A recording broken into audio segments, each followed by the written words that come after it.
Tommy. I'm the only presenter, so I would like to apologize to everyone who's going to be here for the next 2 hours, hopefully less. Yeah, let's get straight to the presentation. So, the title of the story in which I had to do the presentation of is The Means of Escape by Penelope Fitzgerald. So what we're going to be doing today, I'm going to cover the author's background, the characters of the story, then a quick summary, and then we'll hit the discussion questions. And if time calls for audio reflection, just to cover short time. So about the author, Penelope Fitzgerald, she was born on December 17th, 1916. She was born in Lincoln, England. And then she passed away on April 28th, 2000. So she had the unfortunate luck to go through 2 world wars and make it to live into a whole new decade. She attended a boarding school at Wycombe Abbey in High Wycombe. It's a private girls' boarding and day school in Buckinghamshire. Her father, Edmund Knox, was the editor of Punch, which was an English illustrated periodical at the time. And then her uncle, Ronald, he translated the Bible, and he also wrote detective stories. She didn't. So you could see that sort of family background almost sort of encouraged her to get interested in literature from the early stage. Yeah, Punch is a very famous kind of magazine with fine pictures in it, and you can see it has a kind of very, very long tradition there. Alright, so we just start. So for her, she didn't begin her writings until her late 50s, and surprisingly, even though she started this late, she was able to have 9 novels and 3 biographies. That's quite a lot of writing for that time. She graduated in 1939. Then in 1941, she met her husband, Desmond Fitzgerald, with whom she edited the political journal World Review, and additionally, they had 3 children together. She won the Booker Prize for her 3rd novel called Offshore. And I read some reviews on the stories in which she wrote, and from what I can tell, everybody's saying that she is an eccentric writer. Eccentric is just basically like unconventional or unusual, so it's seen in her story that this is quite an unusual story. It was a bit different, to say the least. And she is a master of cliffhangers, which I think also is presented in the story. I think the reputation as a master of cliffhangers comes from the fact that among the novels that she wrote, there are some detective novels. And I suppose that's where the reputation as a master of cliffhangers comes from. And yes, so I think it's very difficult to sort of evaluate this book because, yeah, she started her career rather late, and in some eyes, yes, her themes as well as ways of writing were eccentric, but at least some people highly regarded, highly sort of estimated her writing skill because she, yes,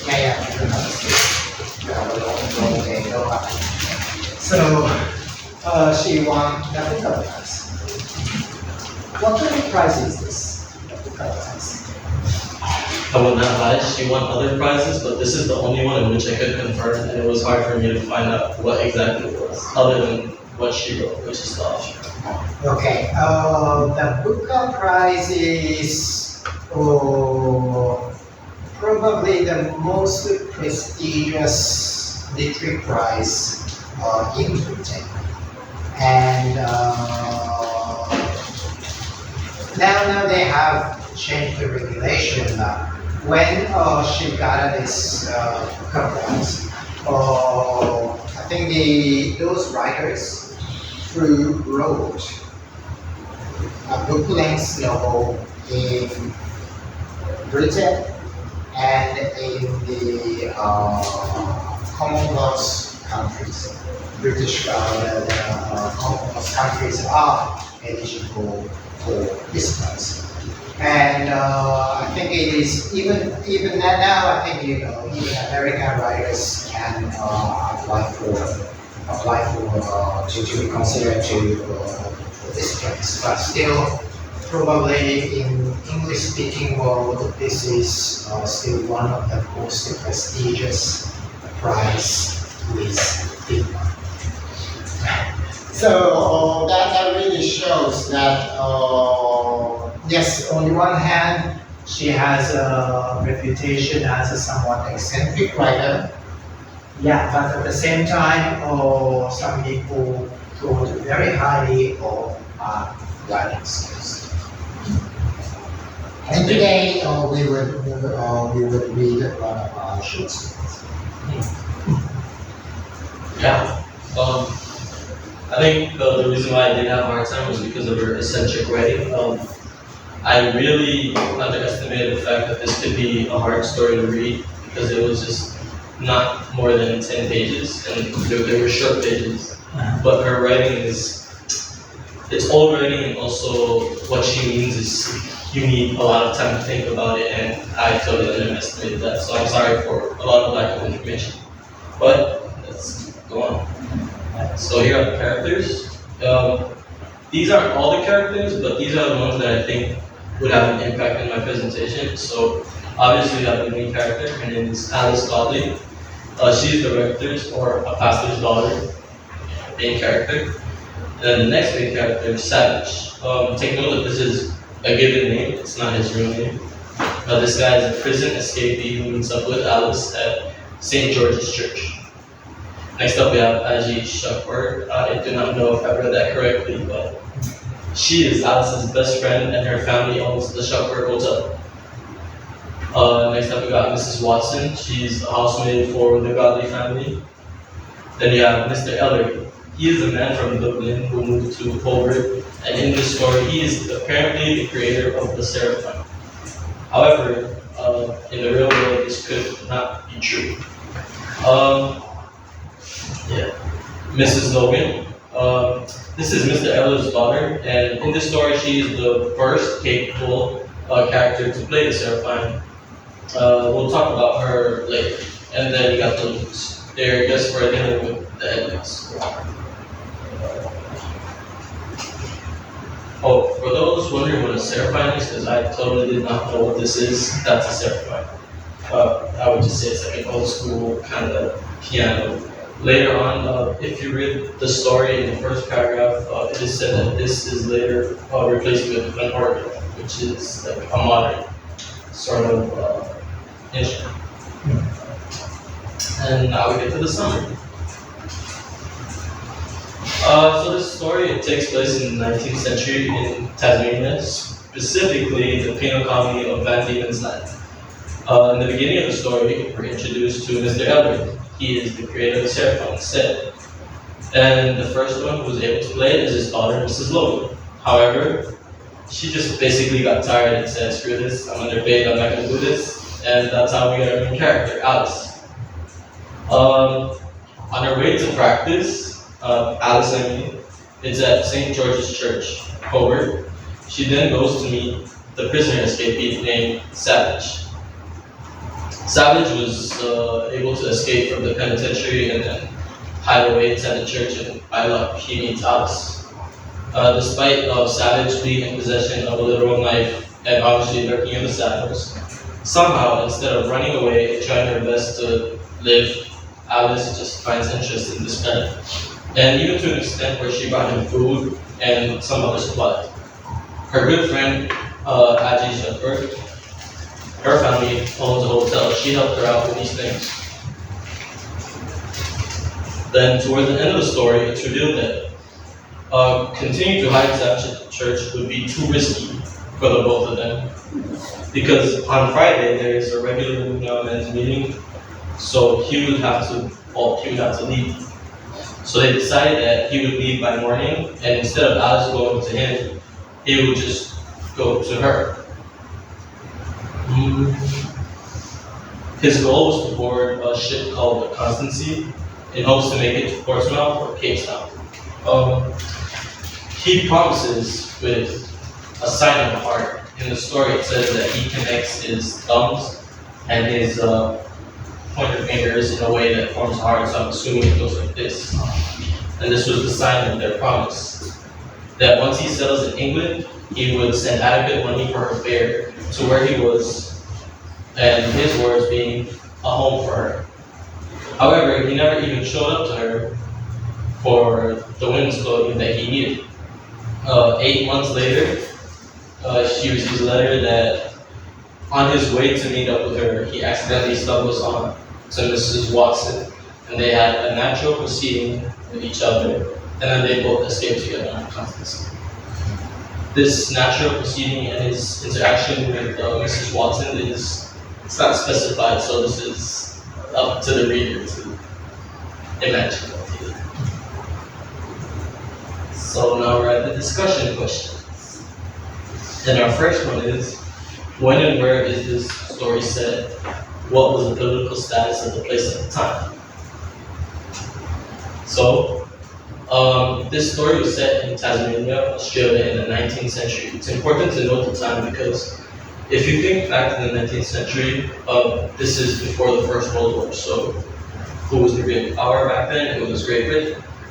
And then we'll get to that in a minute, but St. George's Church, Hobart, it's where I mentioned where the main character meets Savage. And it's stationed high above that battery point, and you can see the harbor. In the story, it specifically says Hobart stands south of North between snowy Mount Wellington and River Derwent. At the time, Tasmania, along with Australia and 4 other states, came together to form what's called the Australian Federation. Over the years, Australia had gained its independence and now has full sovereignty for itself, but with the Australian Act of 1986, Tasmania still remains a state of Australia till today. So as mentioned, prior to this was a time before the First World War. It's important to note that with Great Britain in power, there were circumstances that brought characters together, which will be explored in later questions, such as the possibility for Mrs. Watson and Savage's arrival to Tasmania.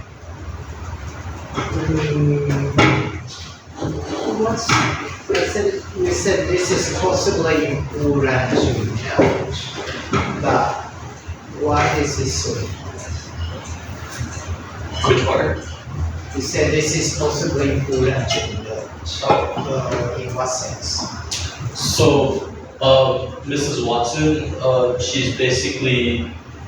she's a housemaid for the Gaudis because she was caught thieving, and then this was her punishment. So she was sent away from her hometown, and then she arrived at Tasmania, Australia with them. And then for Savage, he's a prisoner, and he came from Port Arthur, and then he was originally from Port Arthur, and then he was in prison in a penitentiary nearby to Ted. So I say this because Australia and Tasmania at the time were under the British rule, and then they only had gained their short freedom with the Australian Act of 1986, where they became a federation. That's why they were able to move freely between these places, or like not move, but forced to be moved. Actually, you mentioned something very important to understand this story in the summary, and I suppose that's related to here.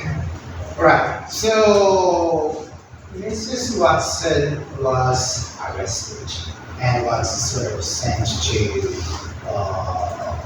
sent to the place where the story is set. And Savage is an escapee from prison. And this has something to do with the sort of the origin of Australia. Yes, Britain had Australia, but in the earliest history of Australia, what kind of people went to Australia or was forced to go to Australia? What kind of people were forced to ship? Forced to go to Australia from Britain.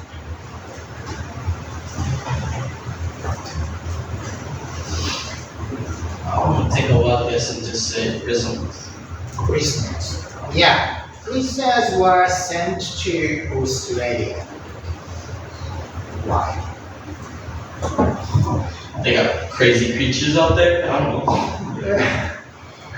Alright, is there anyone who knows somewhat about the history of Australia?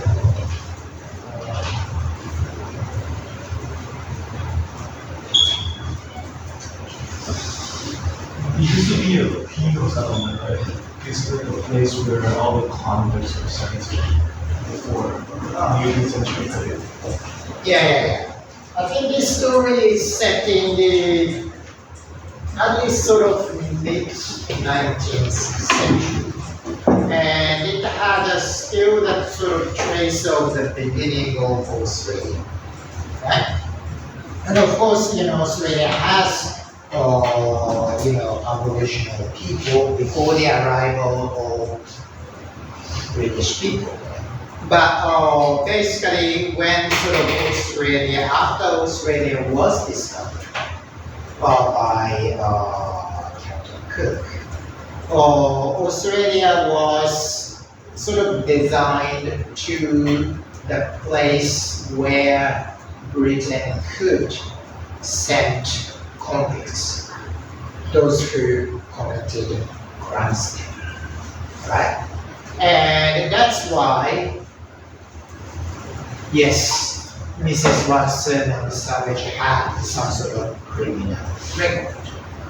And many of the other characters in the story that you briefly introduced were, of course, free citizens.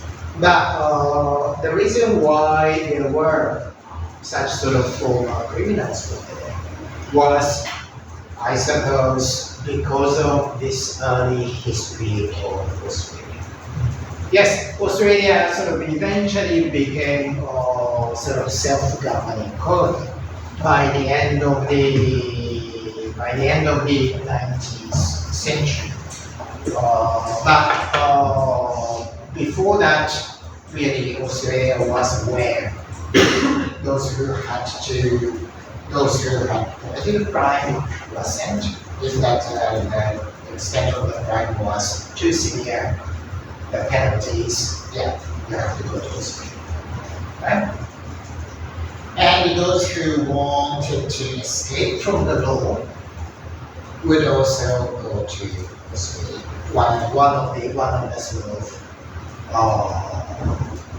escape hatches, because Australia has such a kind of reputation as a penal colony.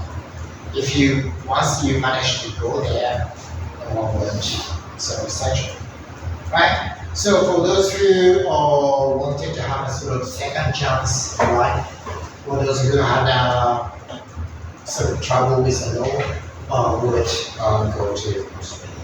And if you read some of, for example, Charles Dickens' novels, yes, Australia was a sort of important location for people who have such sort of experience, who went through such.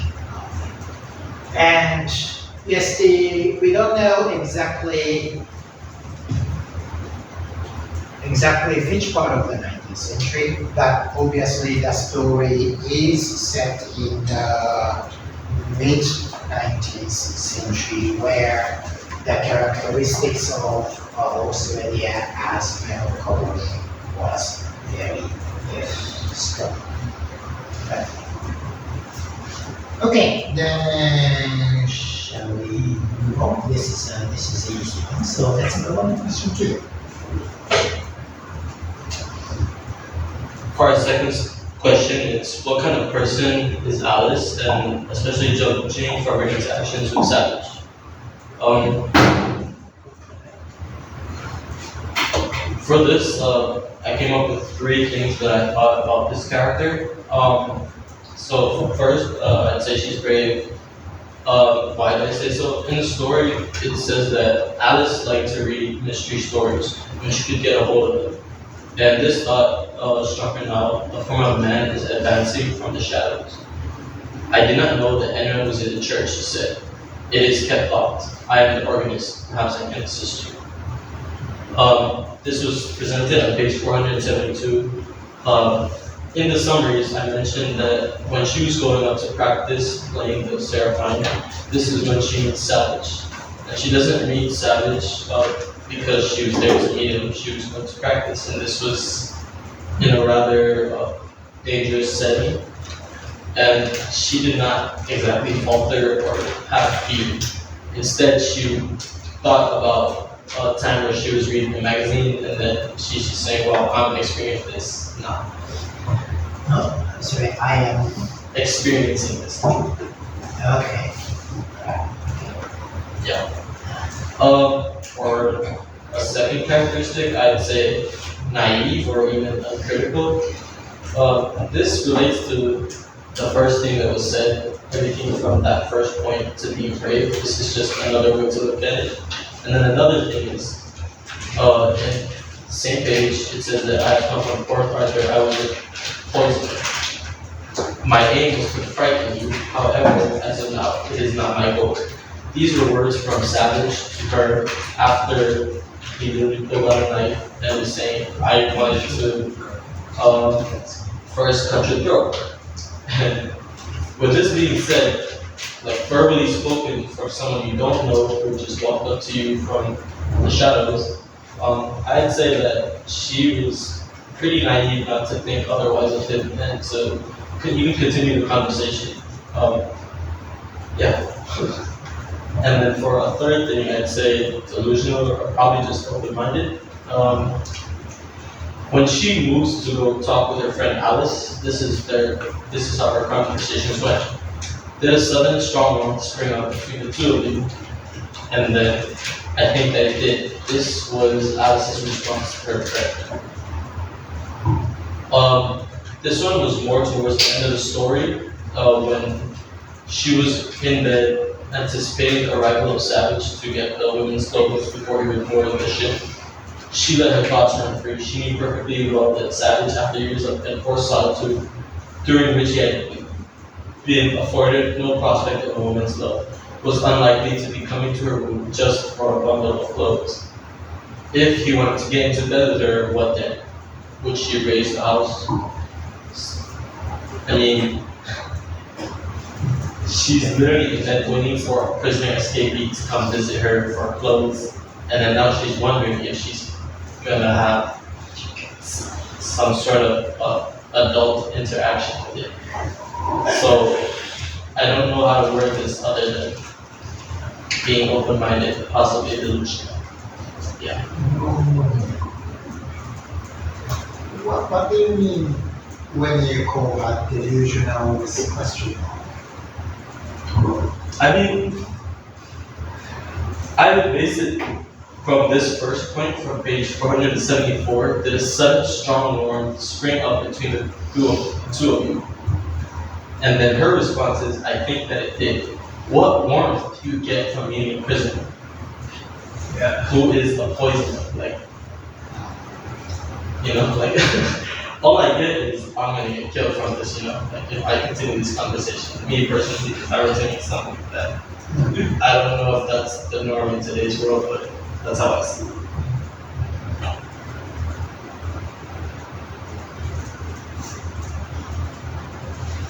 Okay, anyone to add what kind of person Alice is? mean, yeah, she reads mystery stories, so maybe she's also just in it for the thrill of it. Like the unexpectedness of having a mystery and then finding the answers to these unknowns. Maybe she's just addicted to that. Maybe that's her high. I don't know. Still don't know how to word it.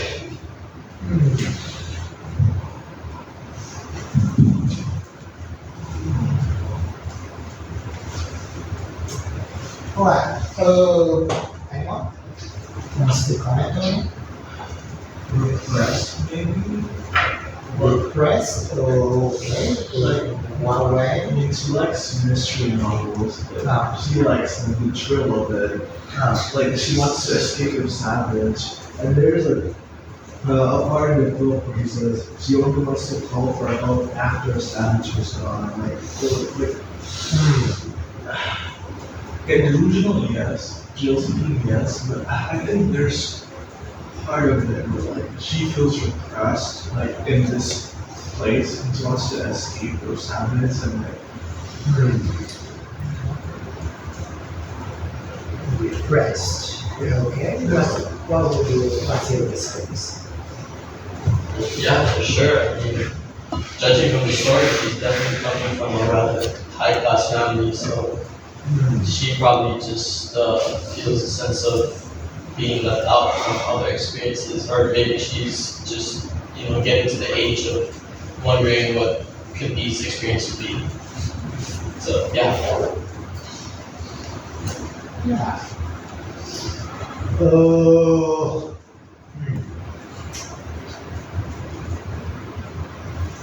It seems that I think yeah, delusional is probably I think right. Although I am still sort of searching for a better word to put it.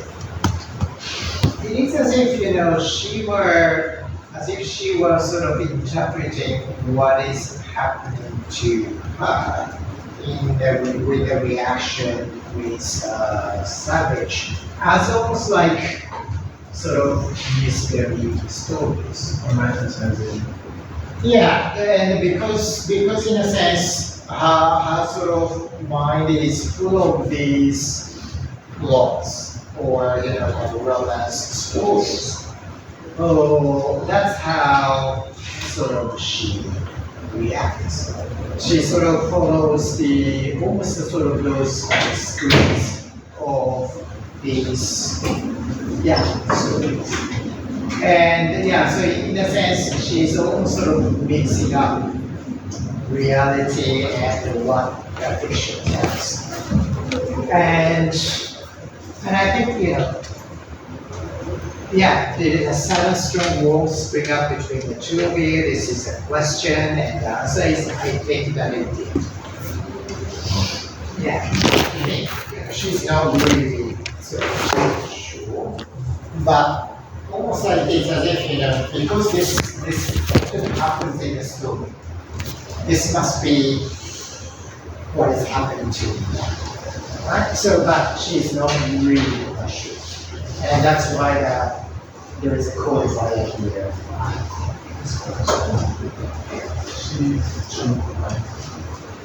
She's just. And yeah, and of course, yes, there is a sort of repression of desire as well. Because yes, this community or the family life that she spends is so kind of tightly knitted, and of course there is no way to there are even few chances to meet, right? And that's where this sort of comment comes from. Okay, so touch rate and so right, and yeah, this is a sign of sexual repression and also probably a sort of hidden desire as well. Right. So So that repression would sort of lead to some form of open-mindedness. And then I think open-mindedness is also, I think, the right word. She feels that, okay, I would sort of accept whatever happens. Right. So in that sense, yeah, open-mindedness is important. But I think the important thing is that such sort of open-mindedness or sort of desire, which is a sort of opposite side of the equation, derives from this almost like a kind of claustrophobic, very, very small community in which she is. And also here, where Alice liked to read the mysteries when she could get hold of them. Right, and she could get hold of them, that means, yeah, mystery stories that she loves, not always because, yeah, it's such a kind of remote place.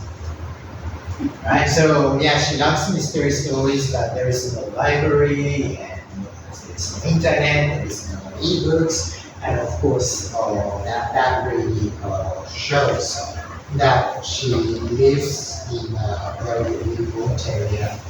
And precisely because it's remote, it's a kind of society where everyone knows everyone else. And that's why there is no sort of freedom. And that's why this chance encounter with Savage is somewhat, I suppose, somewhat exciting for her. And because it's exciting, she doesn't sort of care about possible danger. Yeah, and then that's where naivety and comes. Right, very good. I think something. Right, good. Right. So for the third question is, how does the story ironize or mildly criticize the Christian culture of favor, and discuss it with some passages? So I just have three, and for the first one I was focusing on quality, or like not judging. In the story, there's a part from page 179 which goes, "I must not bring women's clothes to the church," said Alice. St. Paul forbids it, but she had often felt that she was losing patience with St. Paul. This is all that is said about this when Savage requests for women's clothes.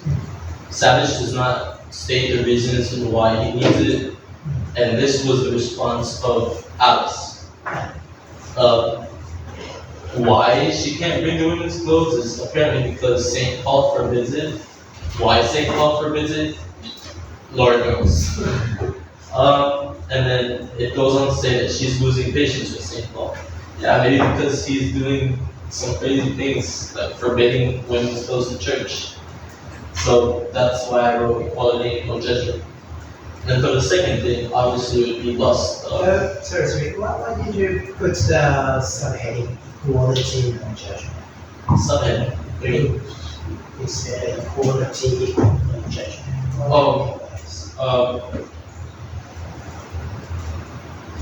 If she can't bring women's clothes, why does that mean that men's clothes are allowed at the church by St. Paul? Like, that's what I was aiming for. Because it doesn't state why St. Paul would forbid this. So I was just thinking, is this sort of an equality kind of problem? Is it a judgment kind of problem? I don't know either. You mean equality between men and women? Is that what you mean? Yeah, gender equality, I guess.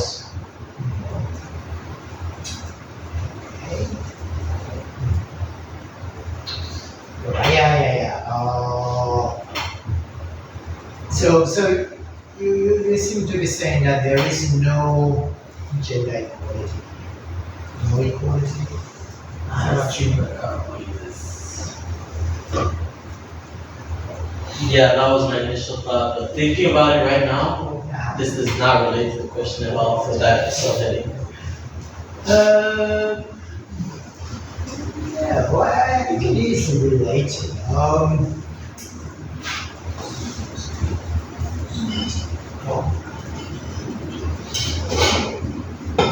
Why do you think that she was losing patience with Sam? I think that she's very eager. She's very eager Eager to to do,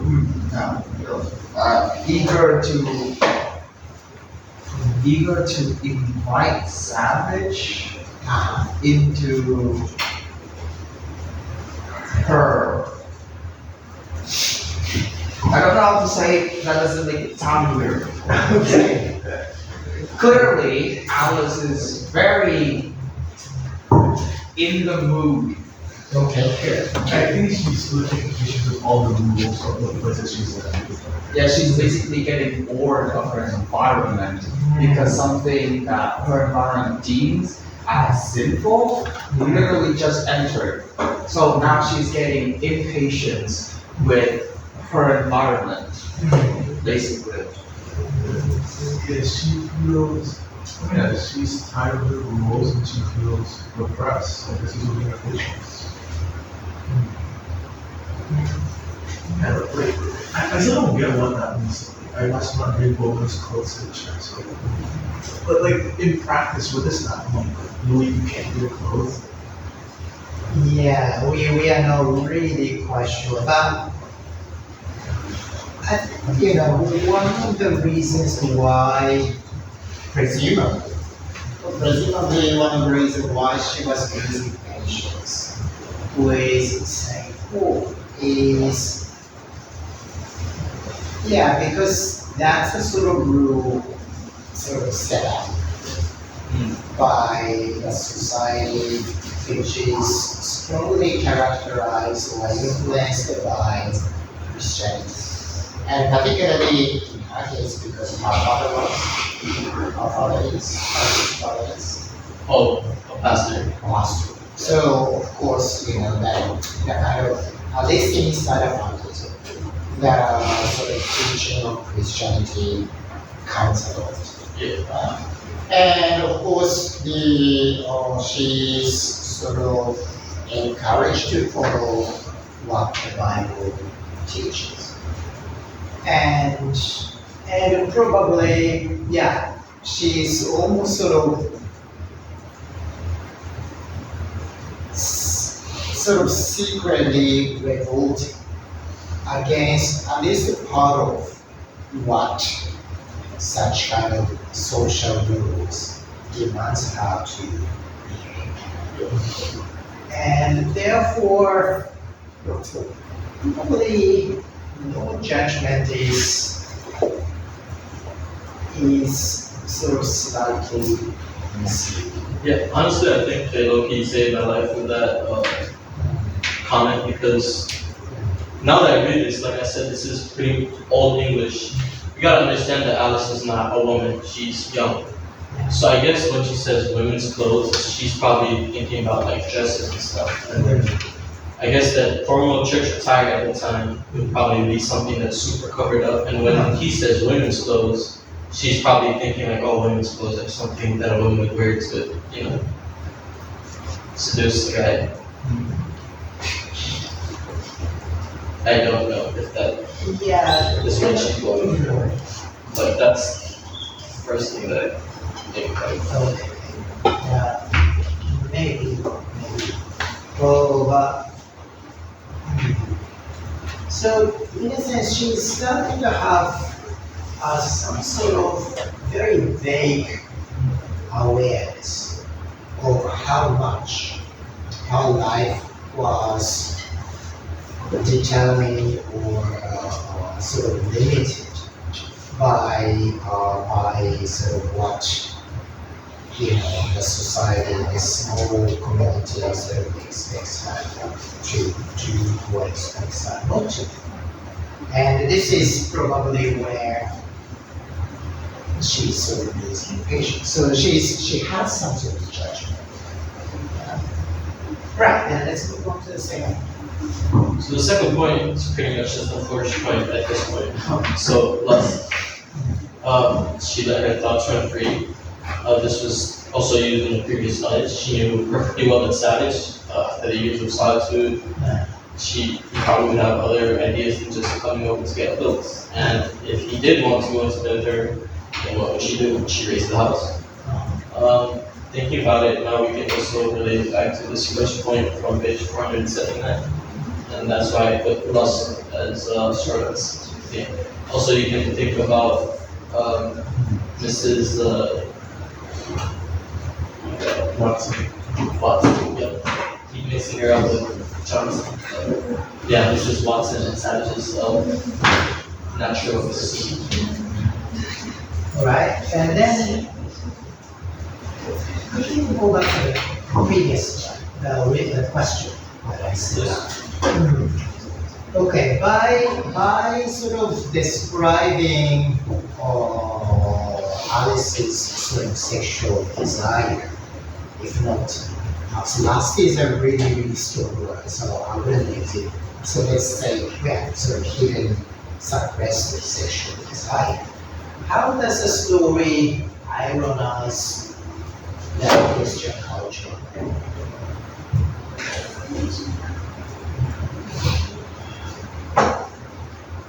By sort of very, very subtly focusing upon Alice's sexual desire.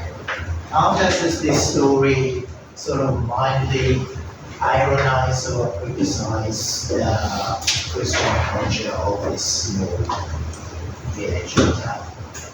I mean, off the top of my head, with what you said about the place being a common place for people for convicts to be sent to, we think that this is pretty much like a correction facility where like this is where you are to be corrected.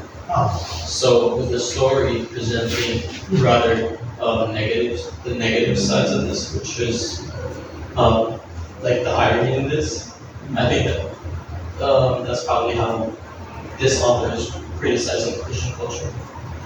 Yeah. Did you get it? Hello? I'm asking you. Did you get it?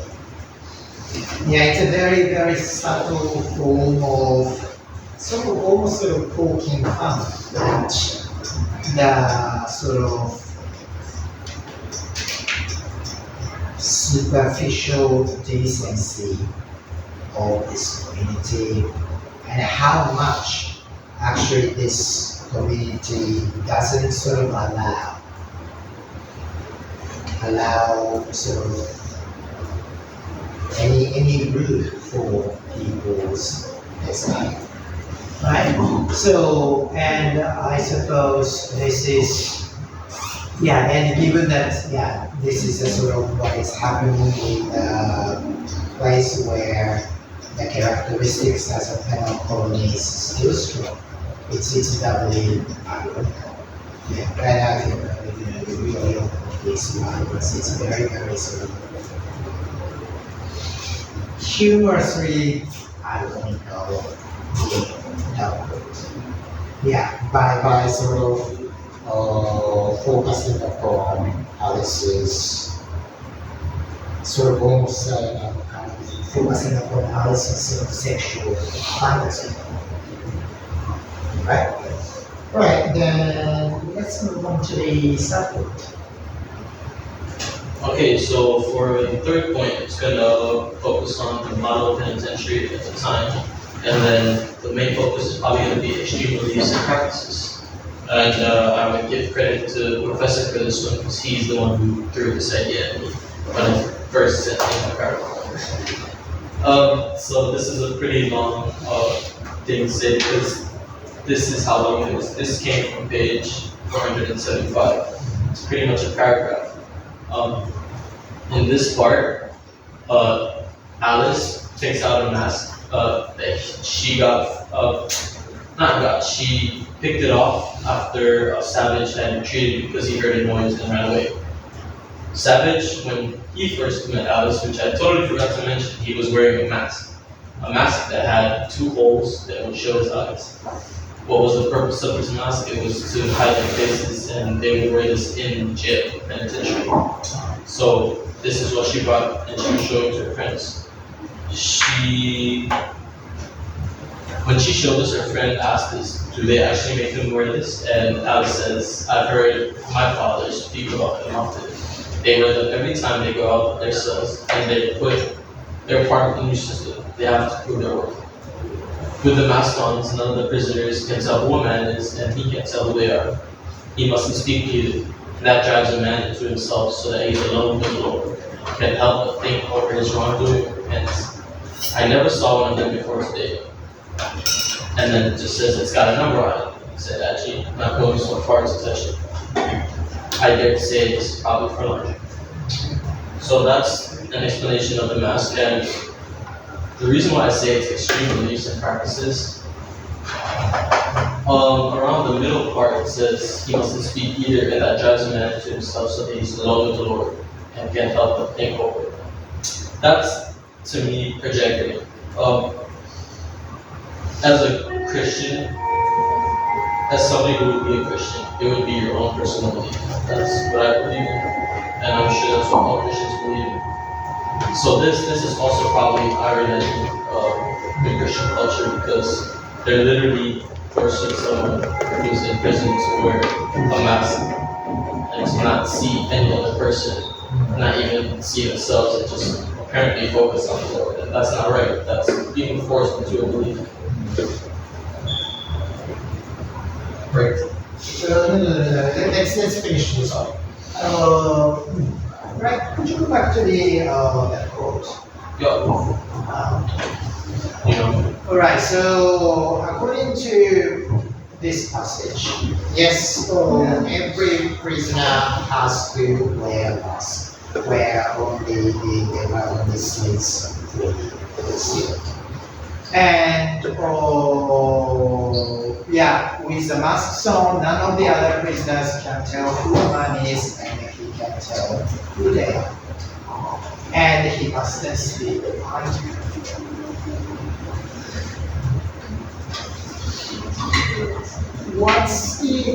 Although this is a sort of version of the explanation of why such a system is adopted. But why do you think that these prisoners are forced to wear such masks? I'd say probably to stop them from forming teams to escape. Because, back then prisons weren't like modern prisons where you got like barbed wires and fences and security, you got things that go off when somebody escapes, right? This is all by physical labor, somebody watching and making sure no one escapes. So they probably did this to just keep everyone's identity secret. Yeah. I think the reason is obviously for the sake of security. If prisoners can talk to each other, they could conspire to escape or start to organize a revolt and so on. Right, to allow prisoners to communicate with each other is dangerous from the perspective of the governing body or the prison system. Yeah, that's the real part. But they sort of justify such a kind of prevention measures, and of course this is pretty cruel because prisoners cannot communicate with each other. They don't have even freedom to have a kind of conversation, right? So it's a really, really harsh treatment and a harsh punishment and a harsh way to, very cruel way to sort of maintain order. But such a kind of cruelty is justified, in the name of religion. Right? Oh, yeah, if you wear masks and if you don't communicate with others, yeah, you can communicate with the Lord, with the God. That's good, right? And yeah, as you write it, yeah, it's not good at all. But by using sort of Christian sort of teaching as a way to justify such a things. And just exposing that, yeah, the story criticizes that, yeah, there is something wrong with such a way of punishing Christmas. Even though they are Christians, even though they are Christians, yeah, there is something wrong. And even Alice's father doesn't understand. And that's it. Right, then, sorry about the time. Let's take a break here. Right? That's, right, good. That's all. You're doing great. All I want to do is just the simple introduction.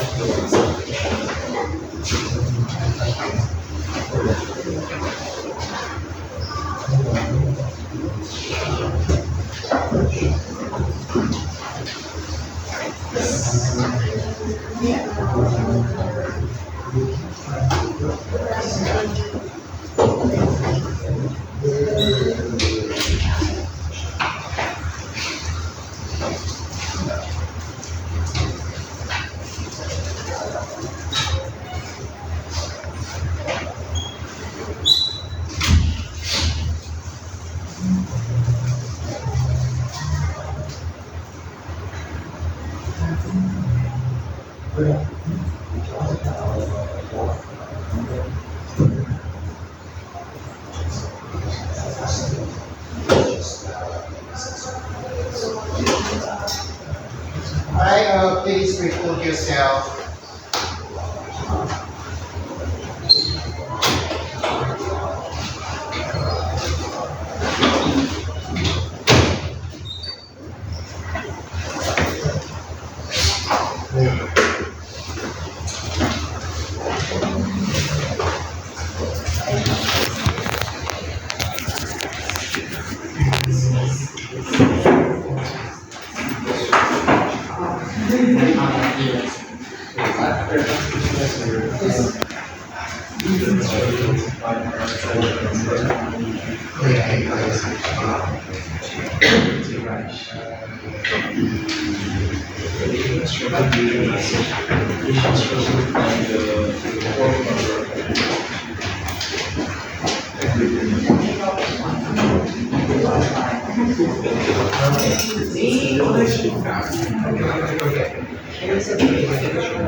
I mentioned that.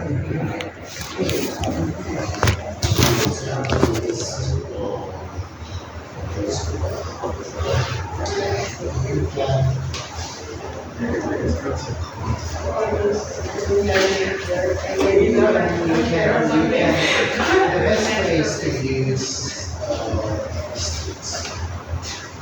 MS security key in the students.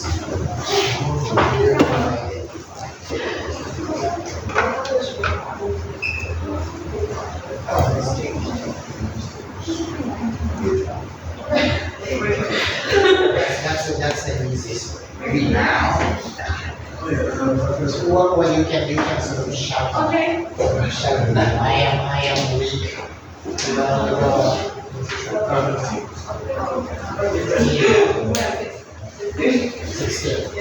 don't know that there's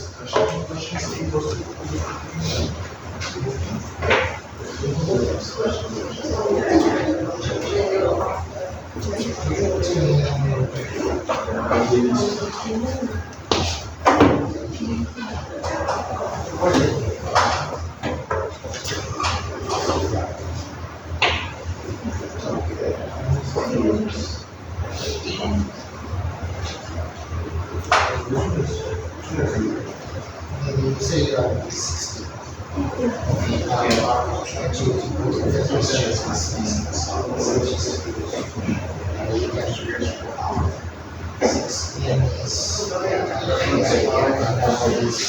Yeah, I would at least I would try to stay very balanced.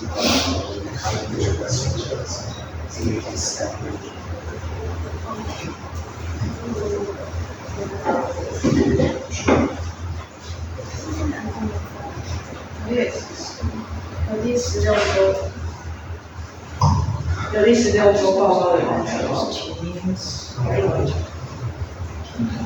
Okay, presenters for week 15 and 16, are you there?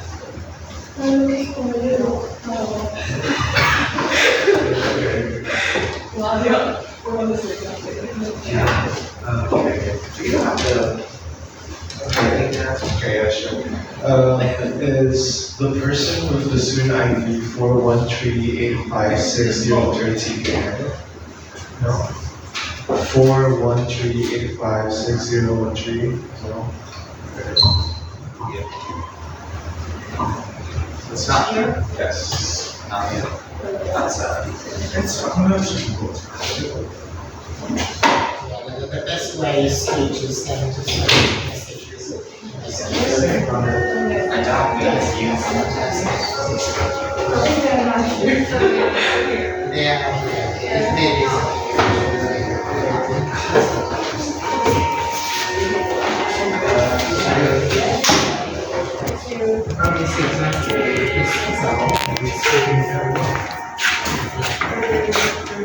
I don't think You guys lost the number too? Yeah.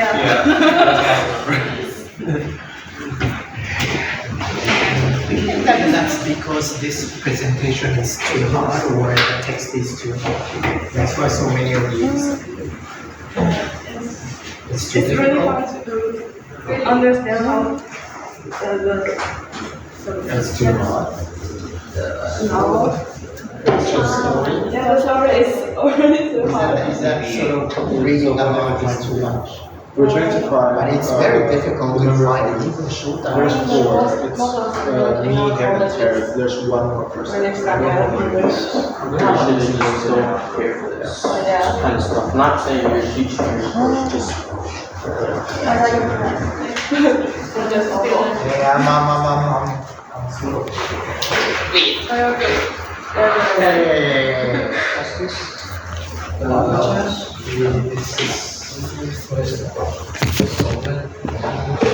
I need to think about it. It's too hard. It's almost similar to. Yeah, I have to teach this class. What a band.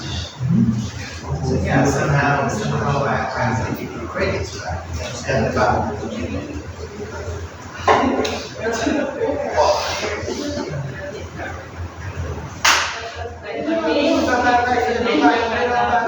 I said this class is totally English from that perspective.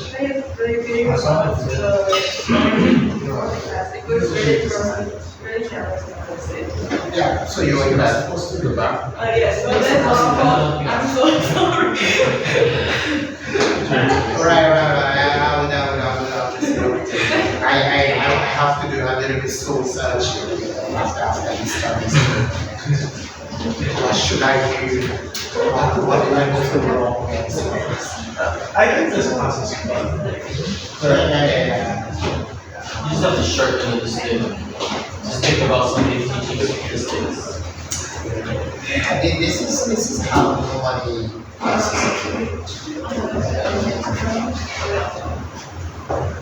This is that's my experience. Yeah, students are expected to be there.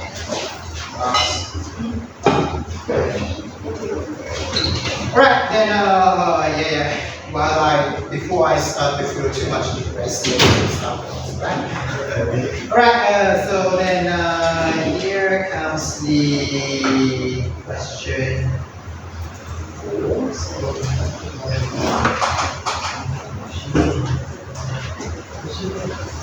She plays with balance, and she understands to be. So I'm not so bitch.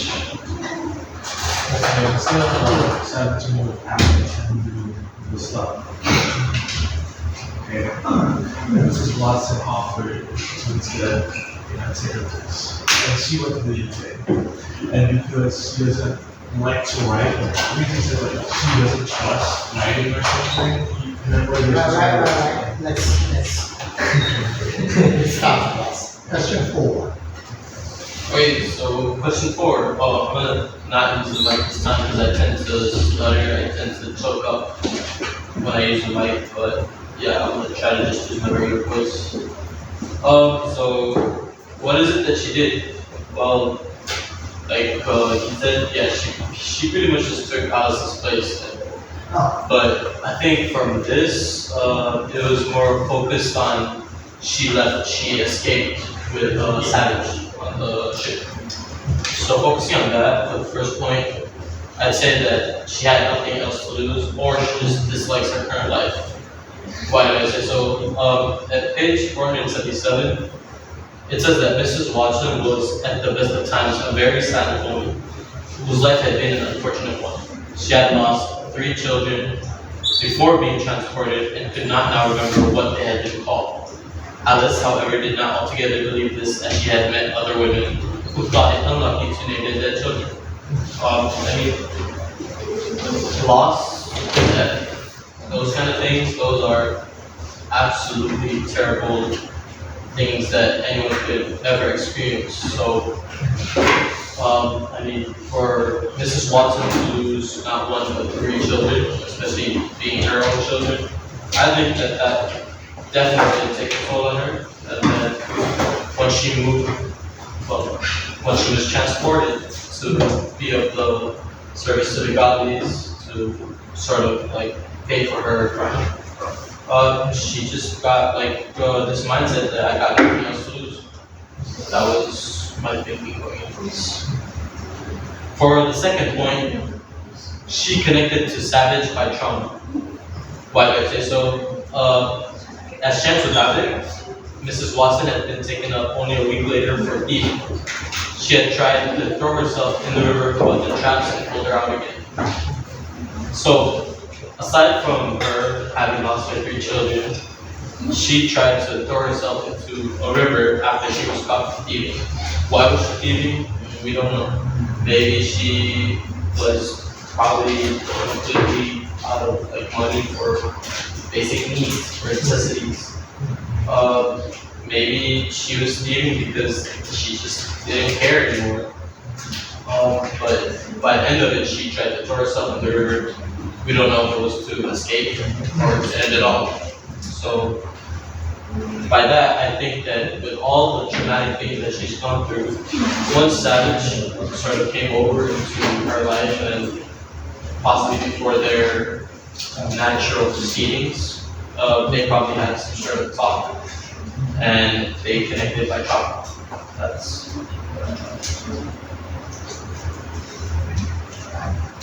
And then for the third point, she just followed her sexual instinct. If Alice thinks that it could happen to Savage, who was in prison for so many years, it could probably happen to also Mrs. Watson, who had been imprisoned at her house for how many years. And on page 482, but I was made once to pause by a window opening and an ivory from leaning out and a woman's voice suggesting a natural proceeding between us. This is the moment where Savage was supposed to go to meet Alice, but stumbles upon Mrs. Watson's room, and which there is no need to particularize. This is why I say that there was probably some sort of sexual interaction because of that ending right there. No need to particularize. But also when we had done our business, I just spelled that. But yeah, so who knows? Yeah.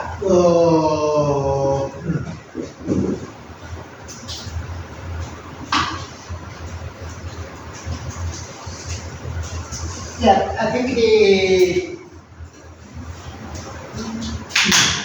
all points are right.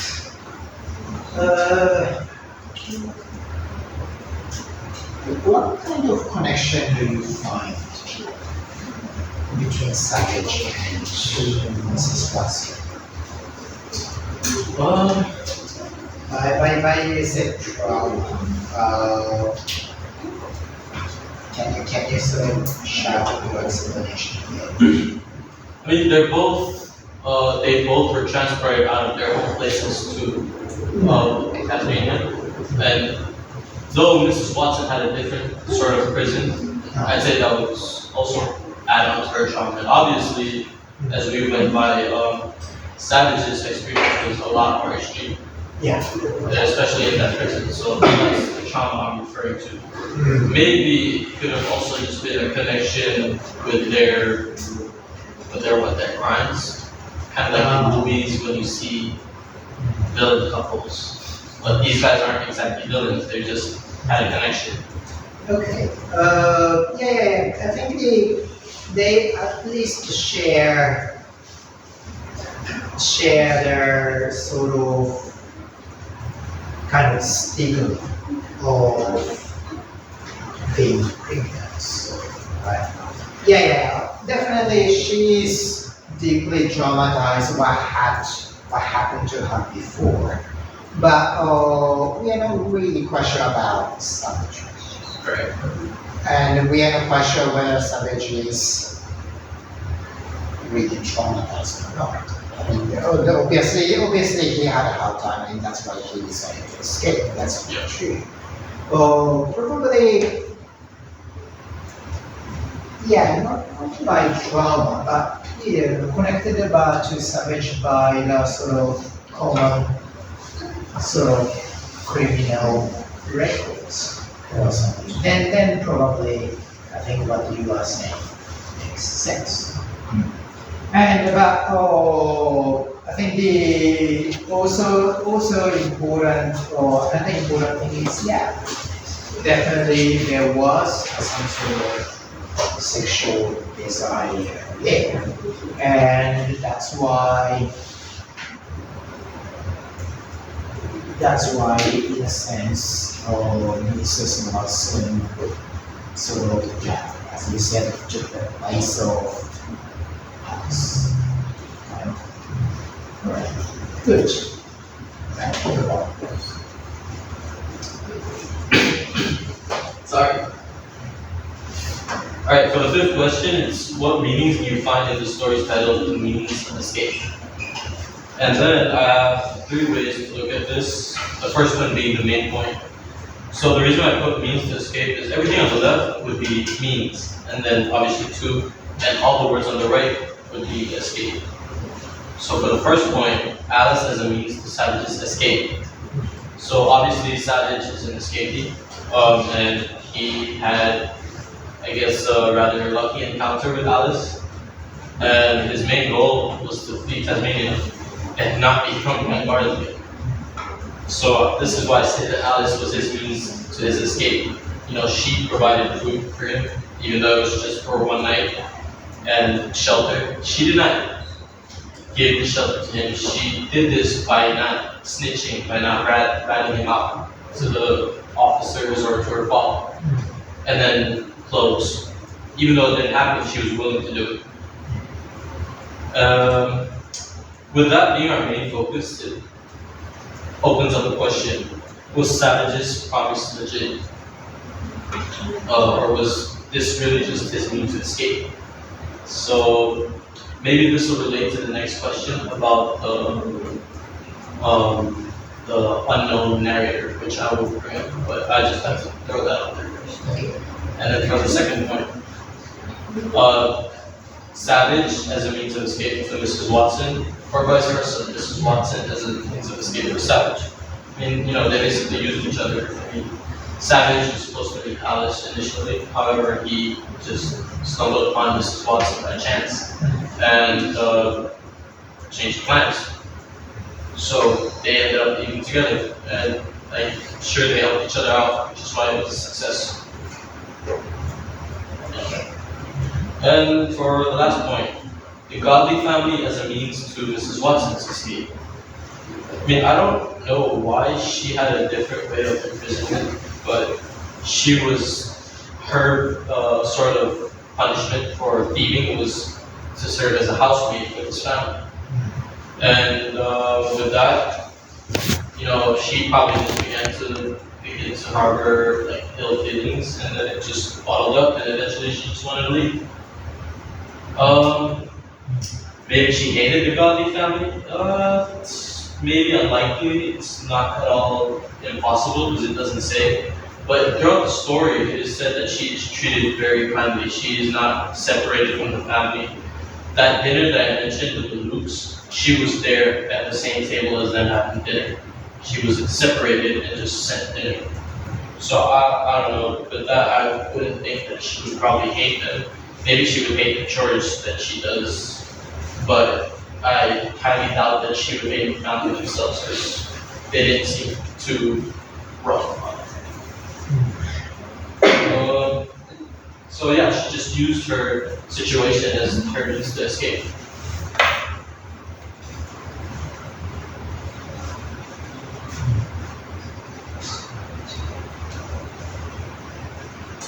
Oh, yeah, definitely this is, I think the first one and second one is very easy to, first and second ones were easy to understand. So let's focus on that. So,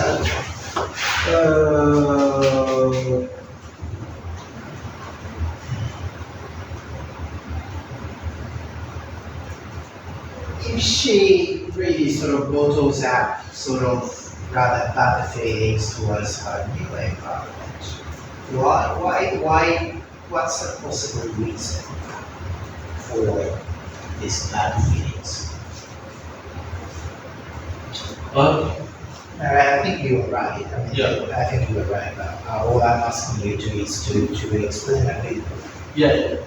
So I don't have anything other than a certain paragraph which I put earlier. It was she was a rather quiet person, and then during the dinner with the Lukes, with every question that they gave her, she would answer something with just a yes or a no. And throughout the story, it was just always no's, just completely cut off the conversation, nothing more.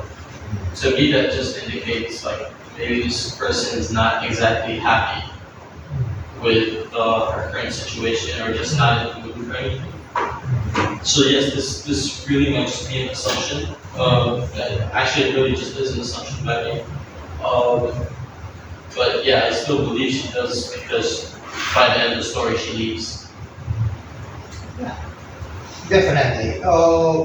Although her relationship with the godly family, particularly with Alice, seemed to be pretty good, and in a sense, Mrs. Watson seems to devote herself to Alice. But yeah, the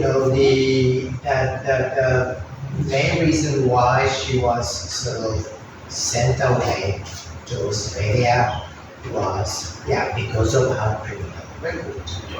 And although this to serve as a sort of servant to the godly family was a sort of reduction of the punishment. Right? She was sent to the factory, and then later, I think she got some sort of class. She was sort of assigned to serve for the family. Right? So in a sense, yes, her sort of punishment became lighter, but still she has to be there for the sake of punishment. And in that sense, Mrs. Watson wants to escape from the godly family or from possibility. And definitely it is the case. All right. Could you go back to the question? Original question.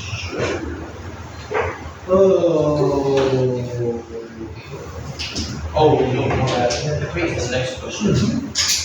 All right. So now you raise 3 points. Okay. So Yeah, for Savage, Alice is a means of escape. And for Watson, Mrs. Watson and Savage, one is a means of escape of the other. And Mrs. Watson, for Mrs. Watson, yeah, this is a way to escape the environment or the family as a student says. So, anything else?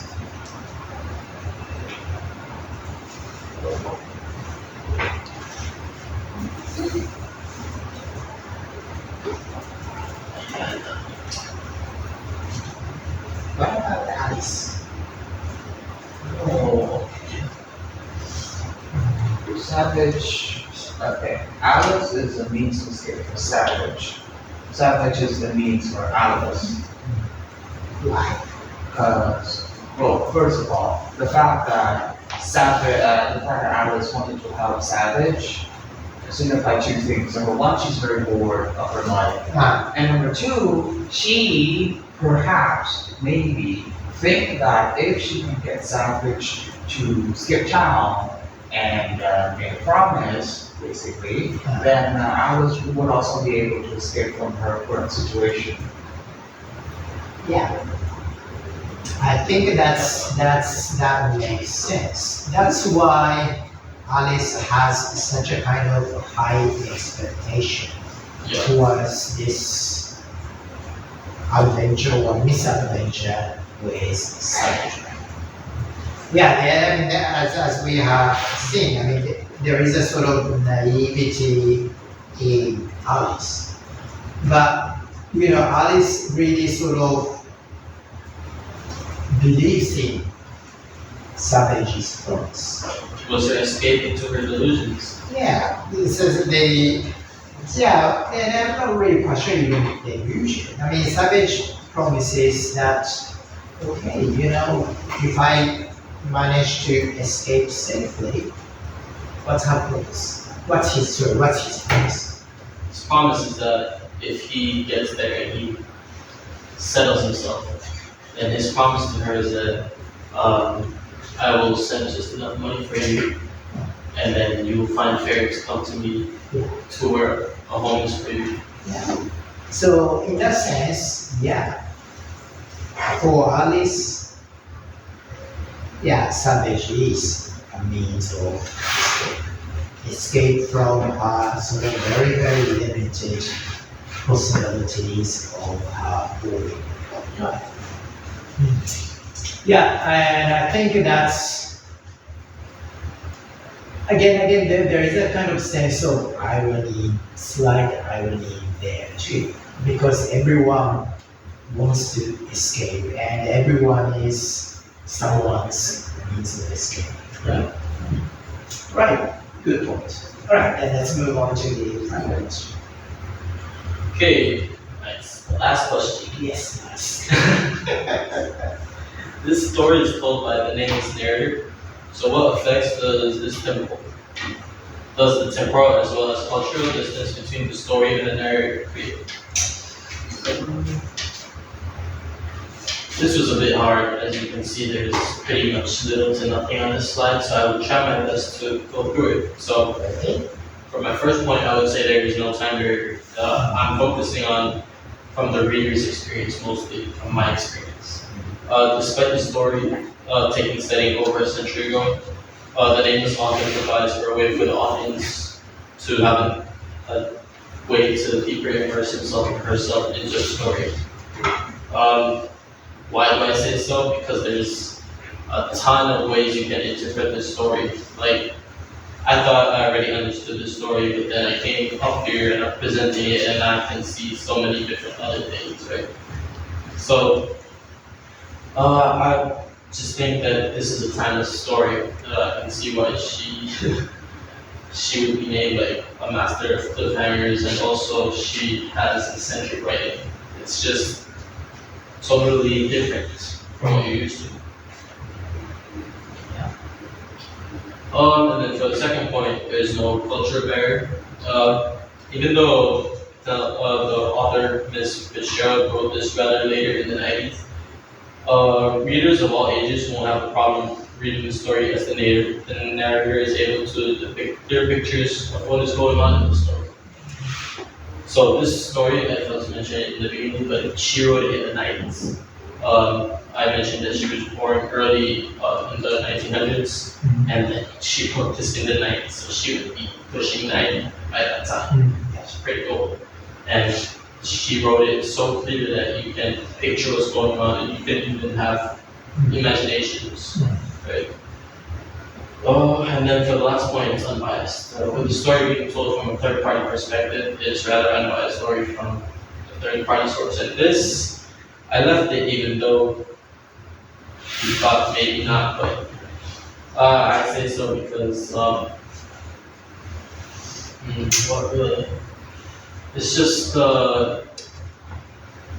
you can't really judge what's going on, if that makes sense.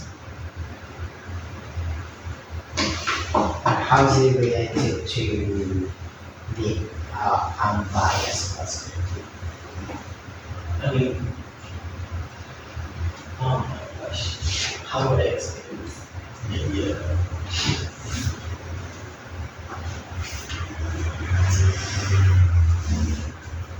because their stories, they're like super different, they're unconventional, right? I mean, seeing so many different things.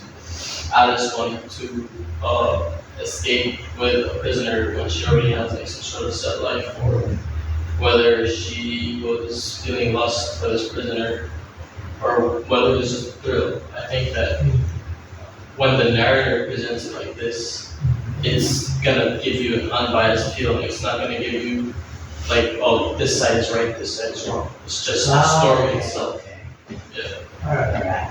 So you were saying that rather the story doesn't sort of focus upon, doesn't sort of give any sort of judgment about the character's behavior or decision. Yeah. It places you in a place where it's just a story. Okay. Okay.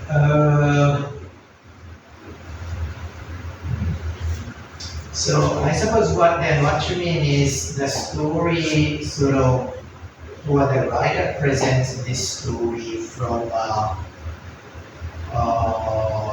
without any critical judgment on how the characters behave or what the characters decide. All right. Probably then again, unbiased is not probably the right phrase. Probably the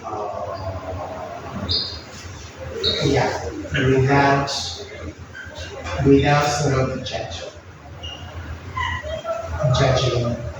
what they have done, because the story just presents this, and the narrator, or sorry, the writer just presents this story.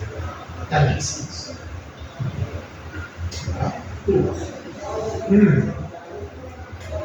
About that first two parts, no time barrier, no culture barrier.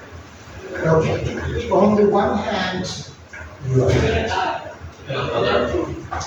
Yeah. And the reason why, on the other hand, it's not right is, let's take a look at how this story ends.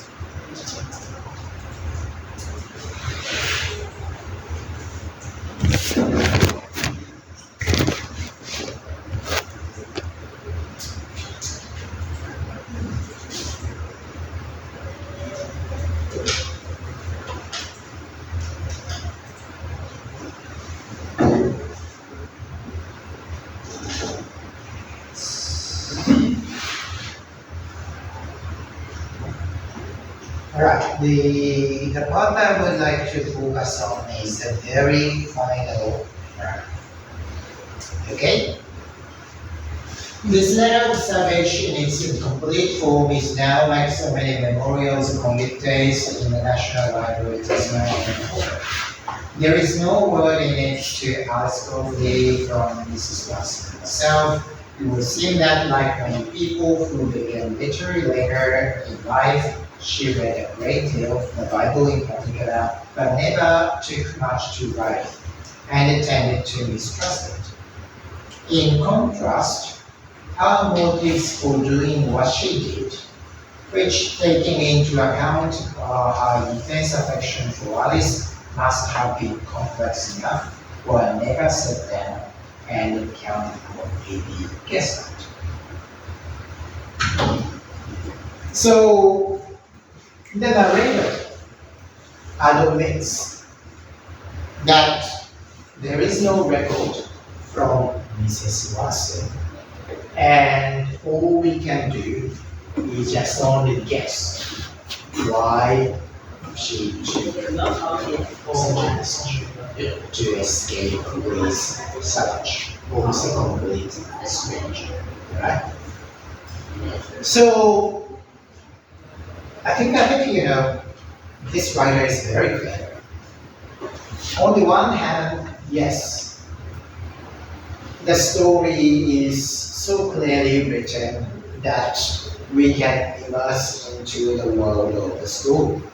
Yeah, no time barrier, no cultural barrier, and we are sort of invited to imagine what's going on inside the character's mind. Yeah, and we managed to dig up, for example, repressed sexual desire or secret sort of desire to escape and so forth. Right? So yeah, we can guess at these things precisely because the story is clearly written, and yeah, we can sort of go sort of across the barrier of time and culture. Yes, but the story at the very end, the narrator says, don't think we can understand them so easily.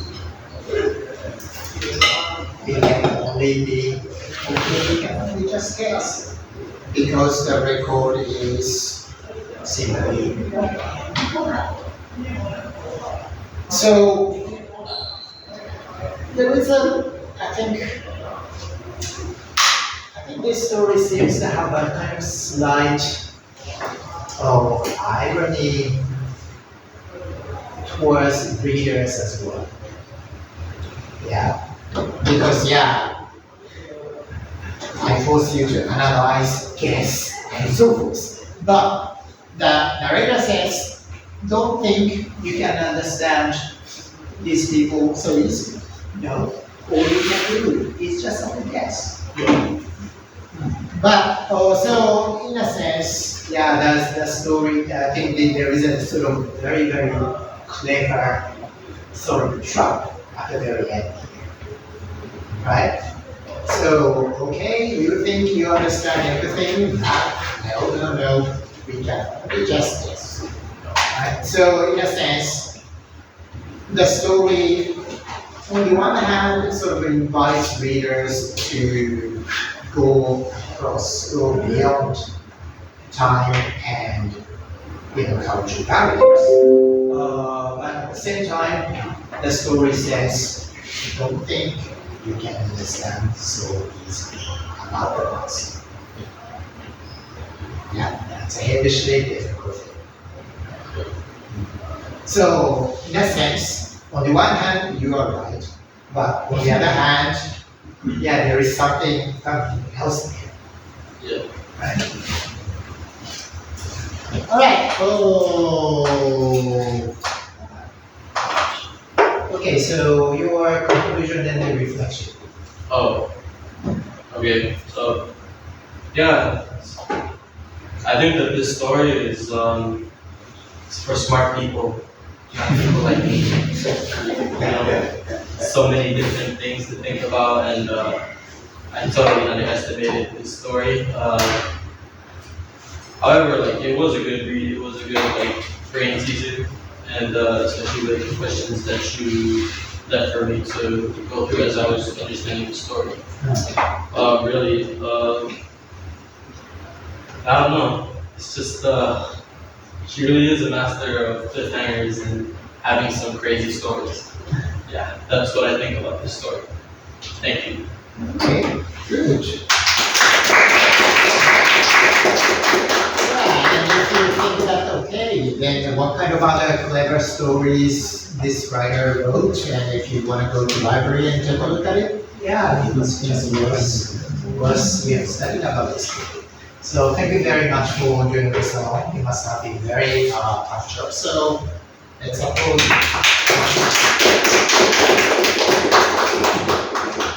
Right, well done.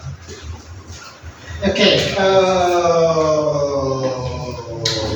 okay, first of all, now, we have 15 minutes, and I need your precious 5 minutes to do one thing. And this is this. I don't know why, but General Education Office wants to have some stuff. So, after this sort of survey for the interim exam evaluation and the end of the term evaluation, and I really don't understand why they do it there. But they say they do need data, so please spend 5 minutes or so and just do this question.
If they want to do that, those students, also students with the question initial application would make program questions, I can't tell you.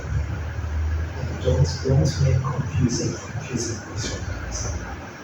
They will listen.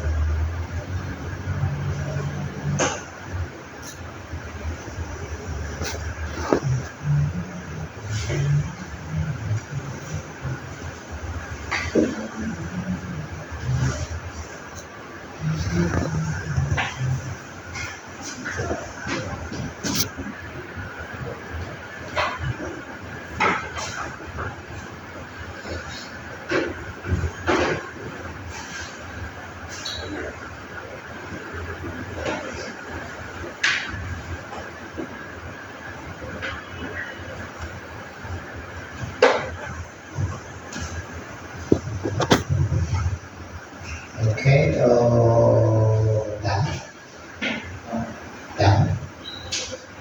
good. Then we are now closing the class. Next week, week 13, we will read Ferdinand Dennis's Black and White Museum. And this one doesn't appear in the textbook, but you have a link here.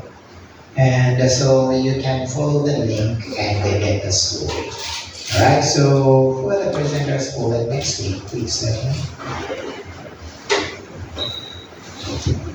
Scary, scary. Alright, and week 14.